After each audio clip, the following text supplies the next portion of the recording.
Hello, everybody. It is the Rotoworld Waivers Q&A with myself, Patrick Daugherty, and Mr. Kyle Dvorchak, who writes the book on it over at rotoworld.com. His Week 3 waivers column is up now, highlighted by such superstars as, it's not a very big list this week. It's kind of a weak list, Kyle. Matt It's not my fault, to be clear. I'd like the commenters to know it's not my fault that the list is weak. I didn't make a bad list. The NFL made a bad list. They did. Well, thankfully, it was weird. It felt like it was a concerning injury week, but it was concerning to quarterbacks who do not make good streamers a lot. They're backups. You got Kenny Pickett on your quarterback streamer. You have Desmond Ridder. I've got a few other ones in my Matthew Stafford is in less than 50% of leagues still. He's facing the Bengals in week 3. CJ Stroud against the Jaguars could be on there too. I thought about Stafford. If you think I should go add him, I could add him because he was the third. I threw him out. He was on my list of 3, and then I cut it down to 2. I guess Stroud could maybe make it. It's not a great matchup. Yeah, you should add probably Stafford, I guess. I'll do Staffy. Yeah, I had him on the list and ended up not doing him, but I'll throw him back. Running back, you got Zach Moss, of course, who played, I believe, almost every snap for the Colts. He's 52. Literally every snap. The one snap he didn't play, they did not use a running back on. So he played every snap of the running backs. They just went one play, I assume, complete empty set or something. And in theory, he has only 2 games left. But as you mentioned in your column, it could be many more games than that if Jonathan Taylor is traded. It seems like an irreparable breach between Jonathan Taylor and the Colts. Matt Breida, of course, for the Giants. Saquon Barkley, it sounds like, out at least 3 weeks. Gary Brightwell will maybe mix in. Eric Gray, the 5th-round rookie, could mix in for the Giants. Matt Breida is the clear ad at running back. The Roshan Johnson still out there, under 50%. Justice Hill is under 50%, which is hard to believe. But I wrote him up last week. We gotta get more people reading this. Sky Moore at receiver. Tank Dell, one of the ads of the week. Jaden Reed for the Packers. Bobby Woods with the Texans. We love our Texans. So CJ Stroud, man, that's why one reason I said CJ Stroud. Yeah. He deported 3 6 for 70-yard efforts on Sunday against the Colts. It was 3 quarters of comeback game script. You're not going to get that every week. But how many quarterbacks get like 2 or 3 quarters of comeback game script, then post really lousy lines? CJ Stroud was getting the ball into tight. I watched this game yesterday, by the way, with one way. I'm like, you got to get CJ Stroud in there. You got to get CJ Stroud in there. So it was a good looking game, though. It wasn't like true garbage time because I watched as much as I could of the Stafford getting, I think he got over 300 and the Puka Nacua 15 catches. That felt a little more scammy, garbage timey, to the point where they had 4 seconds left on the clock, down 10, and just kicked a field goal. Well, has there been any explanation for that, by the way? I mean, I have not seen one. Obviously, imaginations are running a little wild because I know. Did they cover or not cover with that? I can't remember what it was. What was it? 6.5 or 7.5? What was the significance of the field goal? Yeah, I just saw this once. I don't know if like the line was like this the whole week or if it moved or anything, but I saw somewhere that the line was 7.5, and obviously it moved them to a 7-point game. So I'm not sure if like every book out there had 7 versus 7.5, but even if one did and they just had it on Tuesday, it's odd. Let's just say it's odd. The best explanation I saw, I guess, time ran out when they kicked the field goal. You're right. They didn't even get to attempt an onside kick, I believe. Correct. Obviously, if in that spot you have 11 seconds on the clock, you kick it, you onside it, and you try and get one more play. But no, they had 4. The thing is, they could not get another playoff. It takes they were like at the 30. That's a 40-second dash. So they weren't going to get another playoff. Yeah. Just why do you choose field goal over? Gotta be honest, ever so slightly suspicious, I will say. And the only explanation I can see is throw the game. Yeah. But I mean, they might as well have a little. Brett Maher didn't really need any extra work. He's already kicked 9 field goals the first 2 weeks. That was one of the only explanations. Kicker wasn't with the team in training camp. They're trying to see what he can do. I don't know. They probably know what Brett Maher can do at this point, especially in a dome. I don't think they're too. Or excuse me, it's not actually a dome in LA. It's like a side panel covered stadium. By the way, not to call out the Rams fans, about 80% 49ers fans yet again at that game at SoFi Stadium. And the Rams are going to remain like our fantasy comeback kings this year. They're going to need some home fans at their games, LA, to support Puka Nacua, who is over 50% rostered. Tutu Atwell is not over 50% rostered, but a lot of strange goings on Sunday, but that's enough monologue. We'll get here to the very first question. Duffy has a trade question.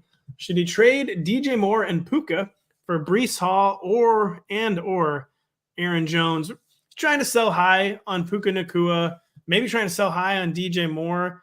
The questions, of course, is there such a thing as selling high on Puka Nacua. How will things shake out with Puka and Cooper Kupp when Cooper Kupp potentially returns in week 5?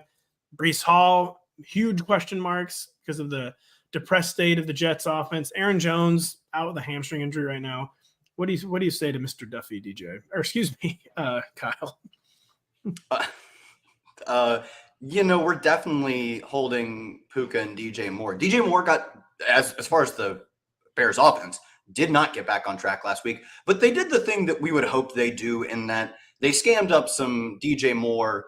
We're still going to lose, but this guy needs to pay off his 4th round ADP type of stuff. Yes. And at that point, that's all. It's their Mike Evans 1,000 yards. Is Eberflus was drafting DJ Moore at the 4th round nonstop. He was. So he made good on that promise. I think it was like 6 or 7 catches for over 100 yards, I think. So a perfectly good day for him. And Puka's incredible. He's just really good at football. He is in an offense that is going, it does scam its top option. So many easy open targets. He's good at finding like the holes in coverage. He is a genuinely good receiver with a team that is going to pass a ton because they have a bad defense and a quarterback that still looks good. Like, I don't think Stafford is going to ever return to 2021 form. Yeah, 2021 form. But he's not as bad as he really struggled last year. Seemingly, maybe the elbow was what did it. But either way, he looks better than that. So you give that team 50 dropbacks a game, and you make Puka's best competition for targets and underrated, but also undersized Tutu Atwell. Like, we're not going to get 20. I said last week, he got 14 targets. So I'm like, all right, guys, we're not getting 14 targets again. I was right that we didn't get 14 targets again. You were right. You were very much right by the letter of the law. I would say it's interesting to explore selling high, quote unquote, on Puka Nacua, but it's just too much. It's too much. And clearly Duffy needs a running back. You're only exploring this kind of trade if you really, really need a running back. But I agree. I think it's just too much receiver value to be giving up. And Puka has he's already reached the point where I think instead of selling high, you maybe just need to explore where this is going because we go from 15 targets to 20 targets. I believe it was only the 52nd 20 target game in the target counting era, which I think is really only the past 30 or 40 years. But yeah, it's sometime in the 90s.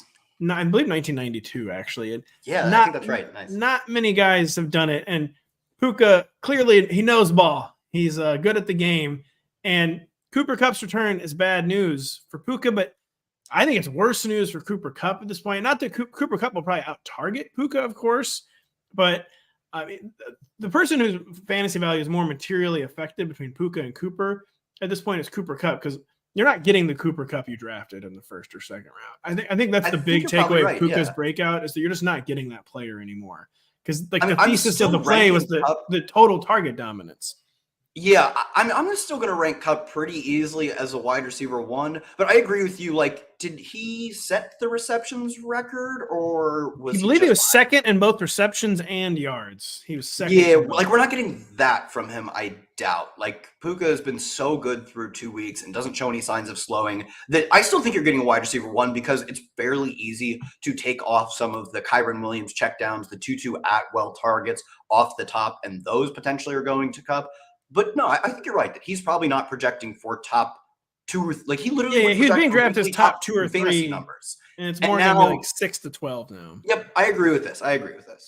So Duffy, if you really, really need a running back, it's not an unforgivable trade, though. Of course, like if you're determined to get a running back, I think it's close to unforgivable. You do? And this is from someone who loves Breece. Like I'm drafting this guy everywhere. I still have a very rosy outlook for Breece going forward. I think it's unforgivable. I would not do it. Find yourself a Zach Moss.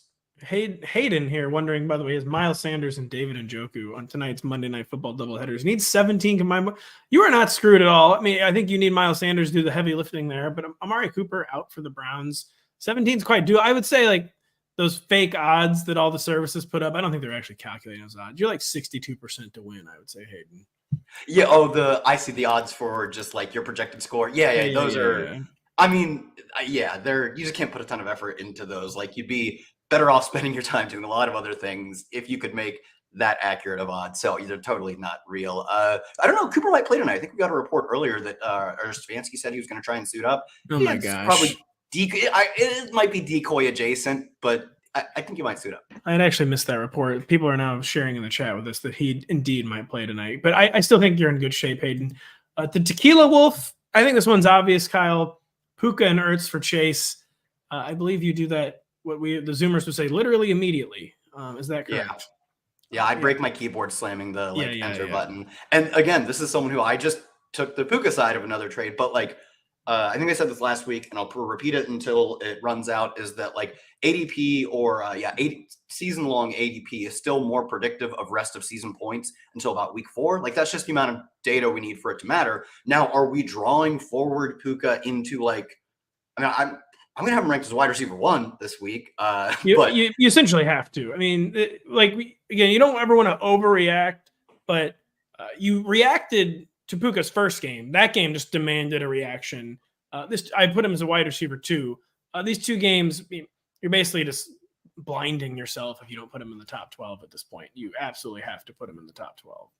Yep, but whenever Burrow is healthy, which maybe not this week. I know that is the thing about Chase, is you're gonna have to be willing to take another lump or 2. I think the next 2 weeks with I'm gonna guess 1.4 lumps. I think this week might be one more lump, and I think Burrow maybe plays a little banged up the week after that because the reports don't seem too doom and gloom about it. So, but point being, when Burrow is back, now that we're a little suspect on Cooper, when Burrow is back, Chase will rank as wide receiver 3. So, Kyle, let's get into your waiver wires bag for Mr. Jerry Medina here. Do you prefer Tutu Atwell or Robert Woods as an ad? We've talked a lot about the Rams. We know the weird dynamics that Cooper Kupp is coming back. What do you tell Jerry how to invest his fab budget here? I still take Tutu. I mean, you mentioned, I have Robert Woods as a pickup, but I think I put him and KJ Osborne. I just made a note of these are guys that they're quite literally $1 a dozen, and that you can get route runners who maybe get in some high profile games and get to skim 5-6 catches off the top fairly often. Tutu can actually be a big play threat, both with the ball in his hands, both as a deep threat, and he's on an offense that is going to produce those 50 Stafford dropbacks every single week. So to me, I'll take the short-term win with Tutu and worry about Tutu's not in the rotation much anymore in 6 weeks. So I'll worry about that when we get there. Jim Tanner has an interesting trade question here. Saquon Barkley and Tony Pollard for Stephon Diggs and Jonathan Taylor. I'm assuming Jim badly needs an alpha receiver. I have an answer to this one. I'm not quite sure what your answer will be, Kyle. What do you think in Mr. Tanner's trade here? Pollard. I think Pollard's very easily the rest of season RB2. I actually think there's McCaffrey. Actually, I don't even know if you would separate them into different tiers. McCaffrey's absolutely balling out, but I don't know if you saw this. I tweeted that I think we have 16 Tony Pollard red zone carries. One, that would put him on pace for 136. It would set the NFL record by 50 in the past decade. Obviously, he's not going to set the NFL record by 50, but he is everything. I believe it was, you, Denny, and I had a lot of 2v1 arguments when we were out shooting stuff in Stanford. I believe we were on the let's go Pollard side. We were correct. We were very, very correct. Denny was very, very wrong. And we're good. Yeah, finally. He's been running too hot. W's. He has been running way too hot. But we got him on the heat check here. Pollard, I think, to me, is very, very clearly the RB2. There is a chasm between him and the next guy in that Pollard's closer to CMC than anyone else is right now. In the Saquon injury, it turned out as, quote, good as you could have expected 2 to 3 weeks. It's bad. It's real bad, though. It's real bad. I also think the JT situation is not great, though. If teams don't want to trade, they don't want to pay what the Colts want, obviously. The Colts literally asked for Jalen Waddle and Christian Watson. So if they bring him back, I can absolutely see a world in which they're preserving his trade value for someone getting, for what we're seeing with Saquon, gets hurt in week 9 or whatever, and they want that max trade deadline value, healthy scratch him for 6 games. We are not guaranteed JT playing in week 5 by a long shot to me. We'll say this one almost comes down to me just basically, do you want Pollard for Diggs? He must just be really, really receiver hungry. I would say it's not unforgivable. But in these 2 for 2s, I always ask who is the best player in the deal.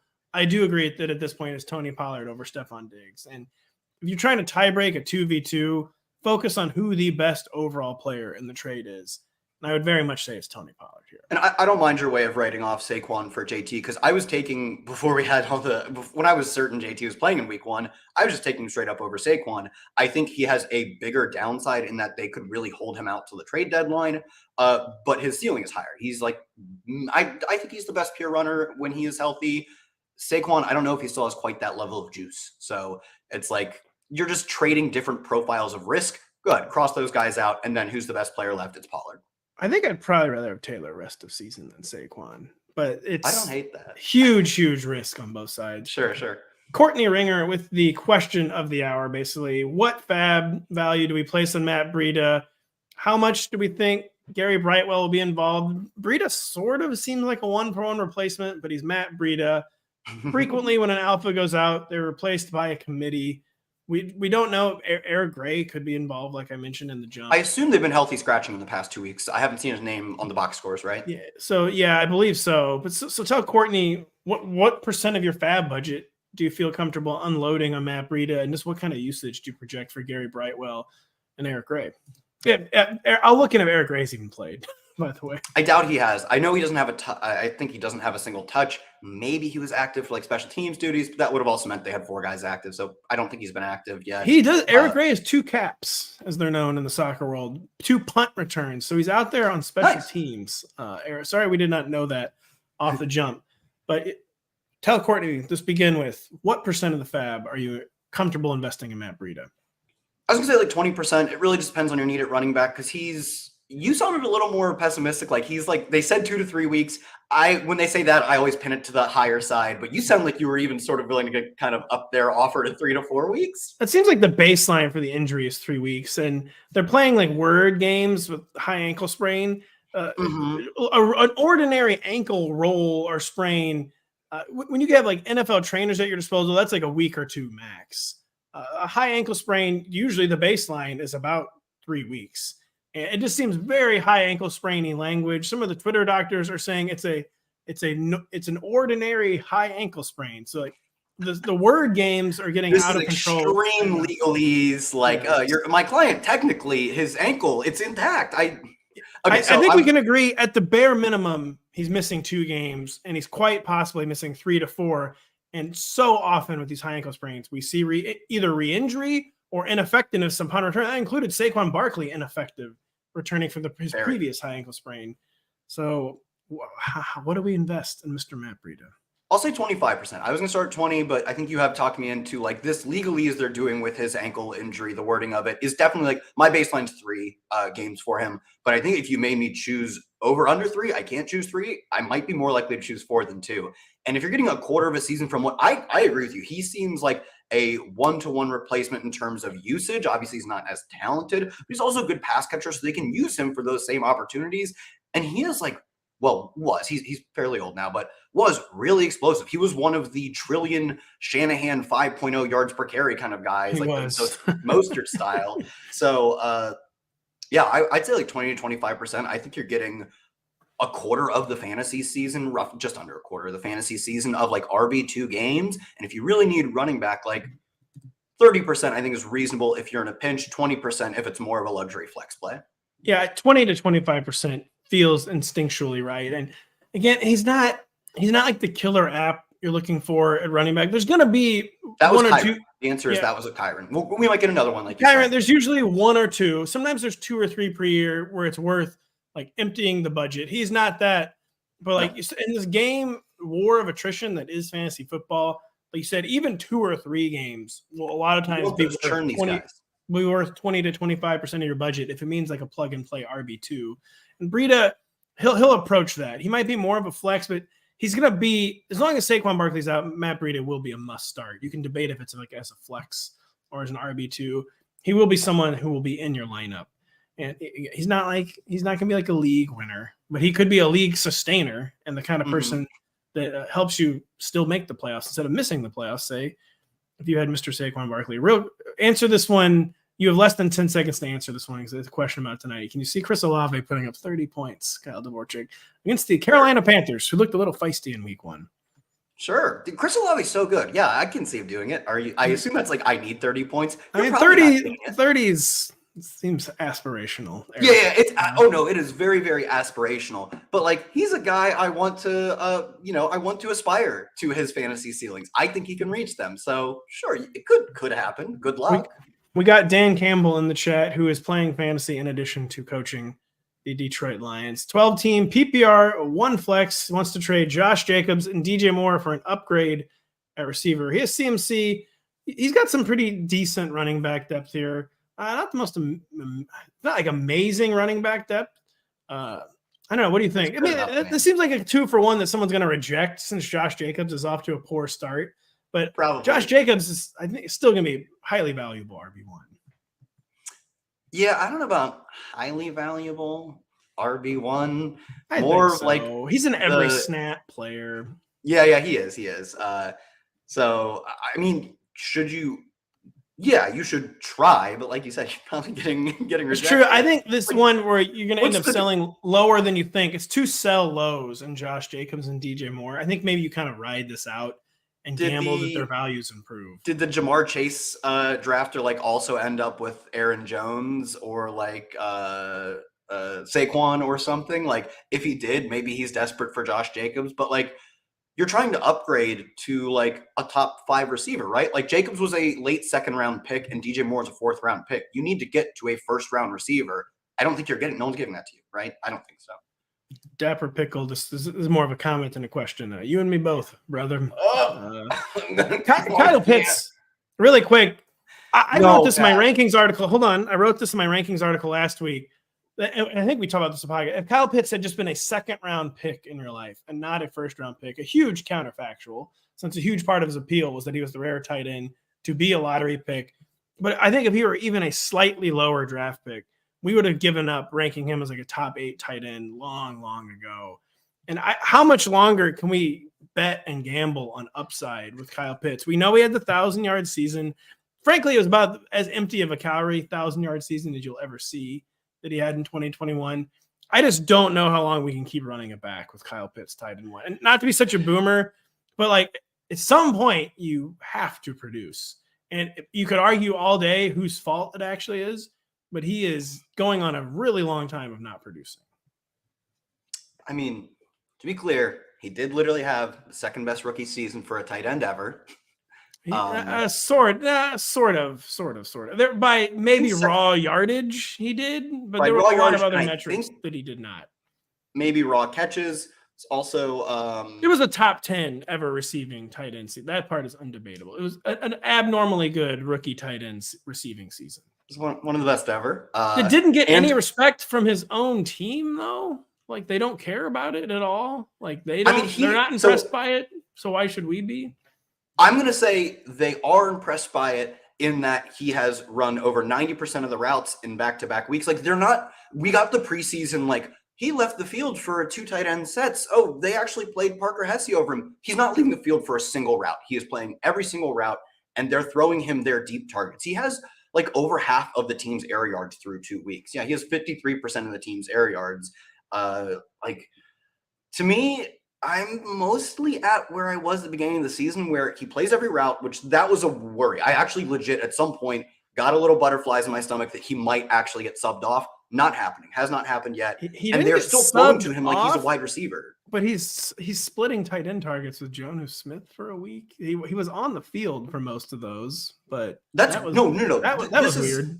This is good. You want Juju Smith to be on the field when you have other fantasy options on that team. You know who is not taking targets like over. But it's weird. Juju Smith was commanding targets. Will not happen. Wasn't though. It was just. I agree that was a red herring. But like the data bears this out. Receivers or tight ends who play in 2 tight end sets see more targets. Like your targets per route run is going to be significantly higher. I mean that's why like I was pretty convinced when we started getting a little bit of like, oh, what if Pitts doesn't play? I was like, oh, then Drake London's going to have a targets per route run of 1.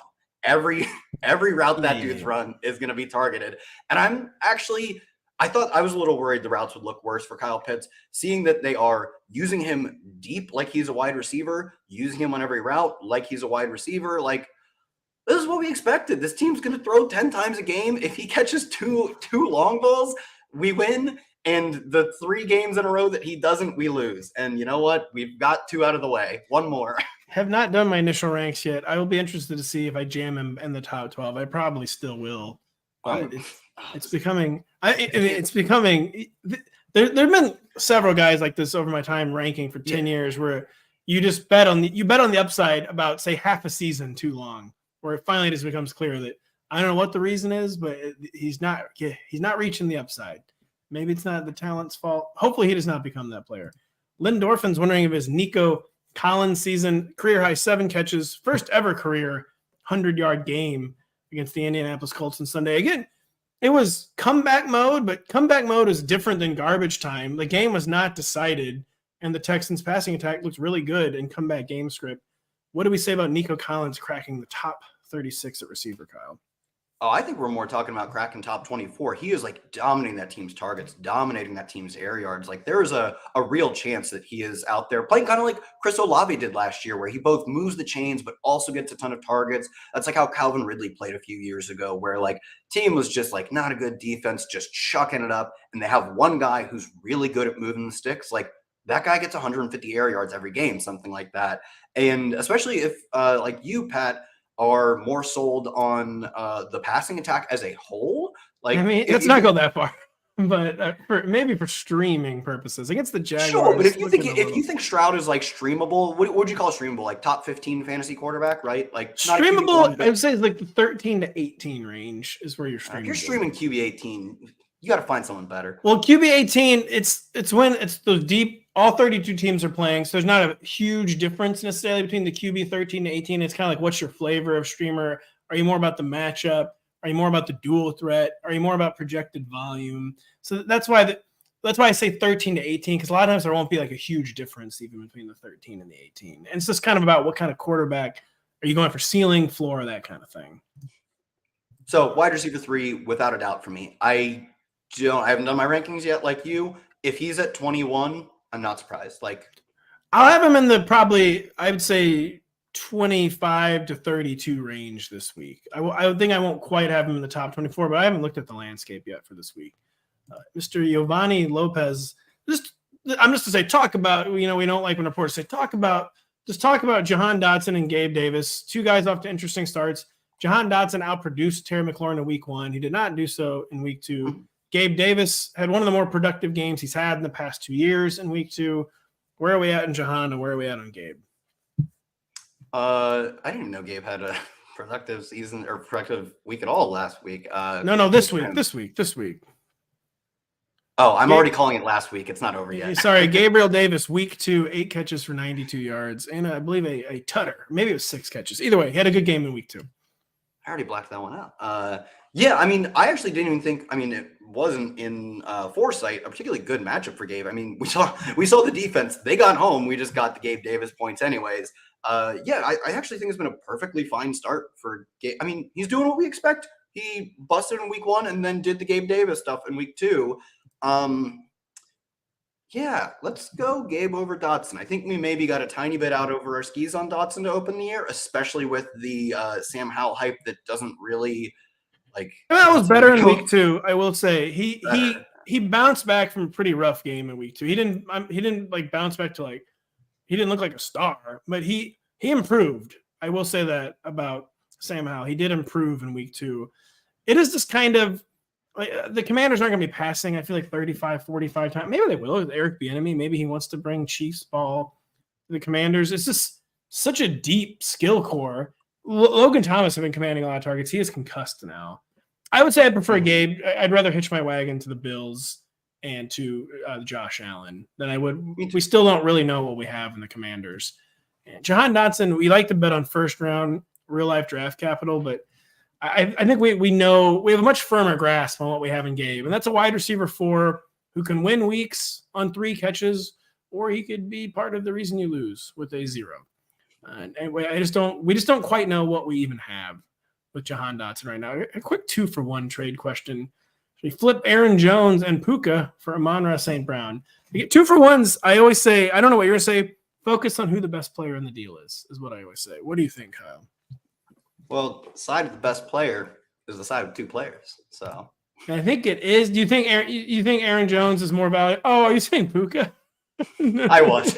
I don't believe it. But I don't like. I told you I'm going to have him ranked as a wide receiver 1 this week. Like Amon-Ra is going to rank four spots ahead of him in the wide receiver rankings. I mean, you're moving up from 11 to 7, which like that jump matters.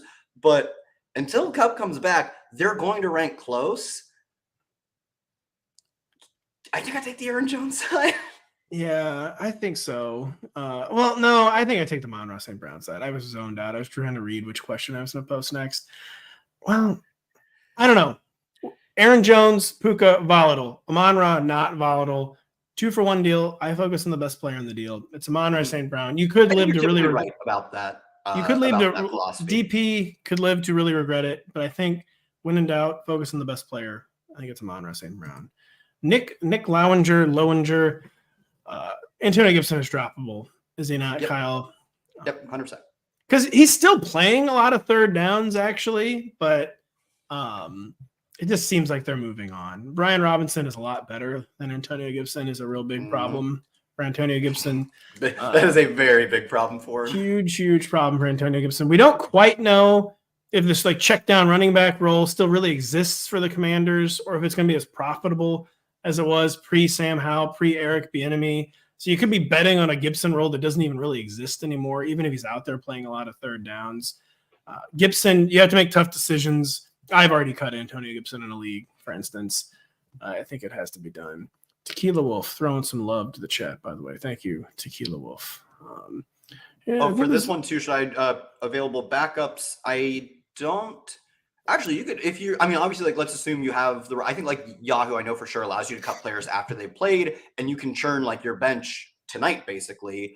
Chuba Hubbard wouldn't be a bad backup. They even healthy scratched Raheem Blackshear. I think they only have 2 backup running backs, or 2 running backs, period, on the roster tonight. So, not a bad one. I personally, if he's available, try Calvin Austin. I immediately took over, like, all of Deontay Johnson's snaps, and now Deontay Johnson out for 4 weeks, plus they have their bye on what would be the return game. So he's actually out until like 6 weeks from now. Here's another 2-for-1. I think there's a clear best player in this trade. Should we trade Chris Godwin and Alex Madison for Travis Etienne, who had a fairly rough week too from a production standpoint, but not really from a usage standpoint? Yep, Etienne. This is a clear best play. Like, cash him in out 33. Madison is not it. Confirmed, not him. He's just real bad, right? Like I don't think we overthought that one this summer. I think the hive mind was correct. We did get that one. He's just bad, and I kept focusing on. I know it's Dalvin Cook was in Minnesota, but when you command as few touches as Alexander Madison did during the entirety of his rookie contract, I believe they let him reach the open market before they re-signed him. Just doesn't seem to be more than a replacement level runner, and he could be replaced in a committee here, not as the lead back, but I feel like this could become a bigger committee for the Vikings, and Ty Chandler might actually get involved. Leo Hernandez, do you guys, who is Juwan Johnson? Is who Jay Johnson is, or Hayden Hurst? Leo's down a little bit bad here, but what do you think, Kyle? Well, I guess this is tonight. I guess this is tonight. Yeah, it's a start sit question for like 30 minutes from now. It's a standard league too. Touchdowns quite important. Probably got to go Juwan Johnson. That's why I was gonna say the exact same thing. Hurst PPR scam points don't count for anything, and Juwan's got to have better odds score a touchdown by like a meaningful amount. Kyle, I will not reveal this person's real identity, but I know who this is. He wants you to know. Are you aware that I picked the Saints in our eliminator pool, which I did do? What do you think about that? I did this before yesterday, by the way. All in on the Panthers losing tonight, folks. Is it just standard? You just have to keep getting picks right? You just keep getting them right. Just get them right. Survive in advance. There's no weird rules. You can't use them again, but you can't. Okay, can't use them again. I gotta imagine this is suboptimal. No, hold on. I didn't like the way it was a tough week in both Pick'em and Eliminator. So I'm not going to go with the crowd because there's going to be some upsets, and I'm not going to have hardly any opportunities to use the Saints. And I thought the Saints were clearly one of the 3 or 4 best Eliminator picks. Well, the Saints are going to play a bunch of terrible teams this year. They're going to play the Bucks at some point. But they're the Saints, though. They're the Saints, though. That's the thing. The 2-0 Tampa Bay Bucks. I know, yeah, the 2-0 Bucks. Well, they're going to play the 2-0 Falcons at some point, right? They are. So Falcons are 2-0, right? It was Panthers. We'll see. And then we'll see if the brilliant process is validated by results tonight with my Saints eliminator pick. Brian wants to know what to do with Breece Hall. I want to know what to do. We got the best case scenario in week 1. We're like, Breece is so good and such a home run threat that it doesn't matter who's at quarterback. And then we got the worst case scenario in week 2. We're like, yeah, there's nothing you can do when Zach Wilson's your quarterback. What do we tell people about Breece Hall and, by extension, Garrett Wilson? I think you maybe said this on the Thursday preview show, which I was stuck in traffic in West Virginia for. The Jets are not – how many more weeks does Zach Wilson have? 3? I do think at max 2 or 3. I really do believe that. Again, not trying to do that as a bit or anything. I think 2 or 3 weeks it would max. make sense for them. Yeah. It's like a 2 or 3 logical weeks decision max. for them to make. It's not just like, oh, this guy sucks, they got to bench him. Like, we know who he is at this point. It's not just that he sucks. It's that he's so bad that the season can't go anywhere. And that basically, it's like the classic in baseball, like when you keep putting out a reliever, like who allows 2 runs every night. It's the classic.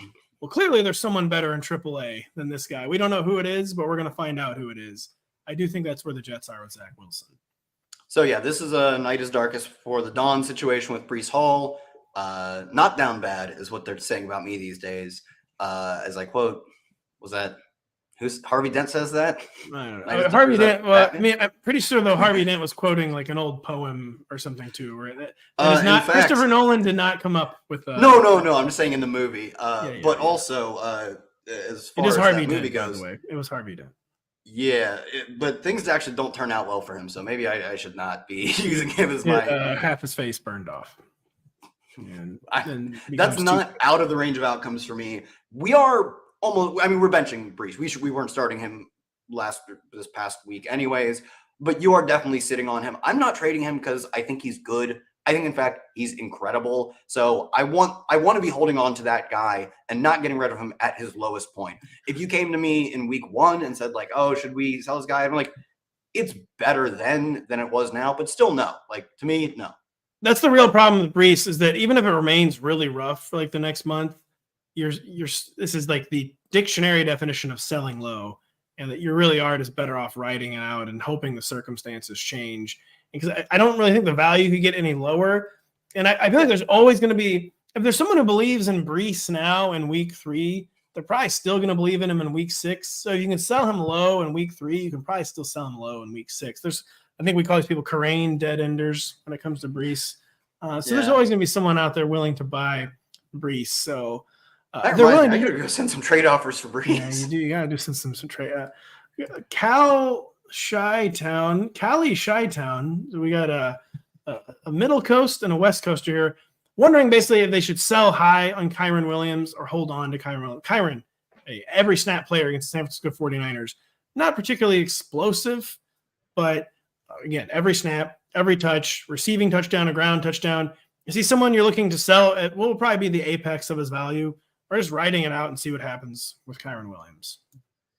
Like you said, it will probably be the apex of his value. It was another great week, but like the thing is, it's not like in week 1 where Breece was incredible, but it was admittedly like for me who drafted a ton of Breece, like, okay, this isn't really the win condition yet. The win condition is that eventually he takes over the backfield. We did get the win condition. We got more than the win condition in week 2 with Cam Akers being scratched, and he's done with the team clearly. So, and even if he does come back like last year, they worked it out. They're not bringing him back into the lineup in the way they did last year because they know their choices. Like Kyron missed most of the season and clearly just wasn't ready to play. Now Kyron looks really good. They can use him as a more dynamic player. I'm holding on to him because I think for me, he's very clearly a rest of season like RB1. If you want to quibble about him being like the RB14 instead of what I think is like 11 or 12, not really worth it to argue about that to me. He's close enough to where I think I'm going to remain well ahead of what the trade market would be on Kyron. With people like Kyron Williams, there's often like this feeling that you have like stolen goods. Like I got a hot phone here that I got to like sell immediately before I get caught.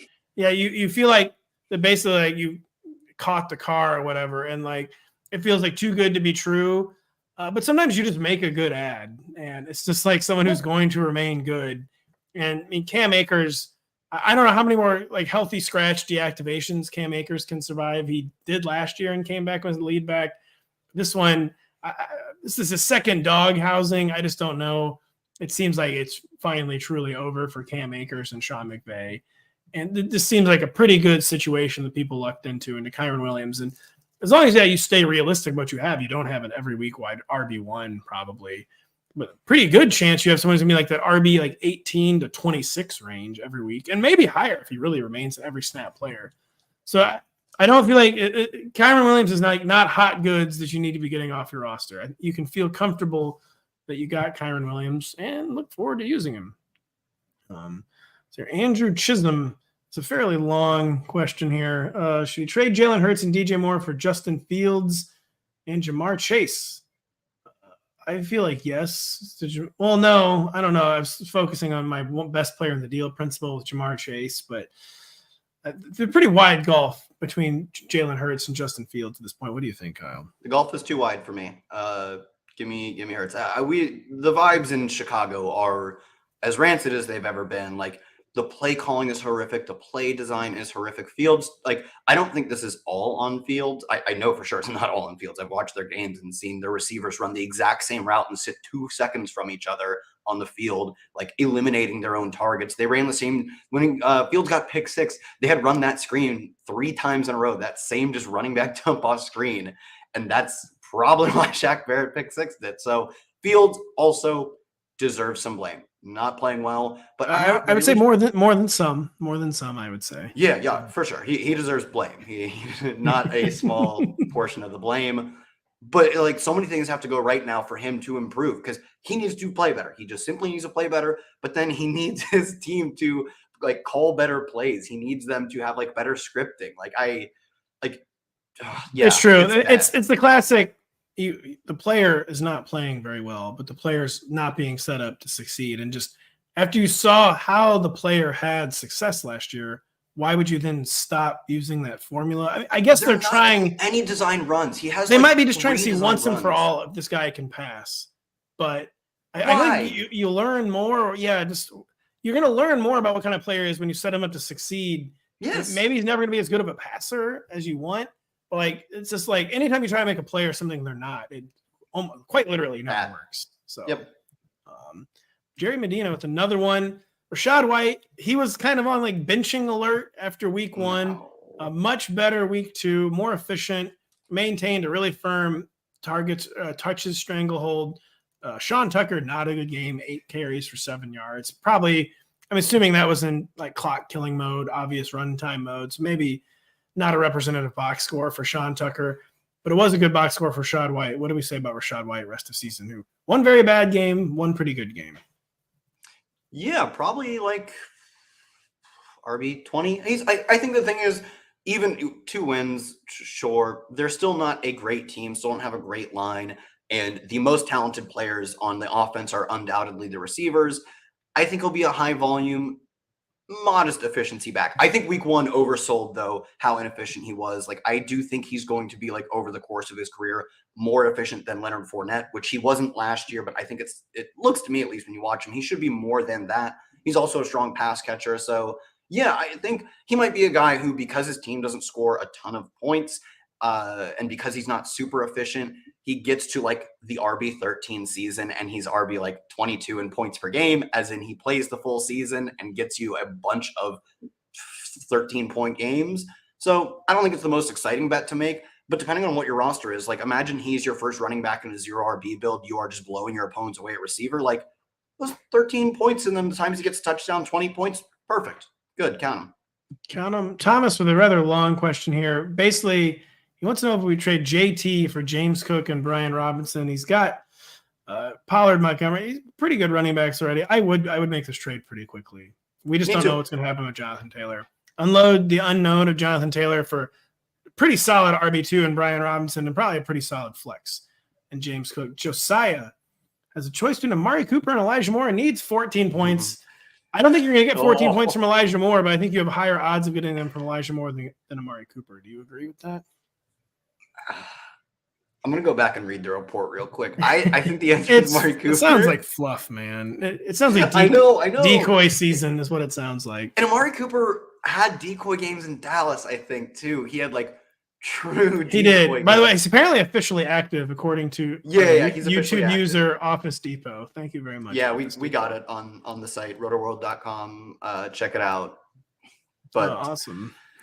I'd say I'm not you're not going to hear me say Elijah Moore very often. I think you got to roll, especially PPR. You got to roll the dice on Elijah Moore tonight, and hope he gets 5 to 6. If Elijah Moore catches 5 to 6 passes, you're probably getting 14 points from him. Okay, I'll say Elijah Moore, especially because if Cooper doesn't get a full complement of snaps, that directly goes to Elijah Moore. And when he's on the field, he earns targets. So like his extra snaps, even if it's only like 8 extra routes, like that could be 2 more targets. So I'll say Elijah Moore. You've sold me in your quote confidence. It's more of a lack of faith in Amari Cooper, which is the correct thing to do right now, I think. I would say if you needed 20 points, it's the classic situation. If you needed more points, like just shoot for the upside and just pray that Amari Cooper's got his normal role and you might get 22 points out of him or whatever. 14, though, feels attainable for Elijah Morris, where I would go with the safe option. We only have time for a few more questions here. Blunder Taker is wondering about Devontae Smith and Brian Robinson for Jamar Chase. This is a pretty interesting one, actually. Not that the other ones were not. That was not the implication of actually. This might be the toughest, though. That's what I meant. This is the toughest one. It's a lot of value on the 2 side. Jamar Chase, the best player in this deal, but think about it this way. Where are we redrafting Jamar Chase right now? It's probably the 4th. You're taking CMC over him. I had him over CMC. I'd probably still take Jamar Chase over CMC. No, you're wrong. Congrats. First time in the show, 46 minutes in.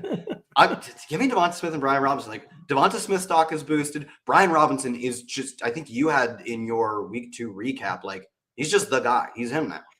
He is the guy. I think I would actually stand pat here, even though I like getting a true alpha. Like I will say, it's how you make a championship roster. Is cashing in peripheral players for like core elite players. So it's not. It's a 2-for-1 where I think it's the rare one where I would stand pat, but it's not unforgivable. And if your philosophy, a lot of people have the philosophy, I'm just going to get as many elite players as possible.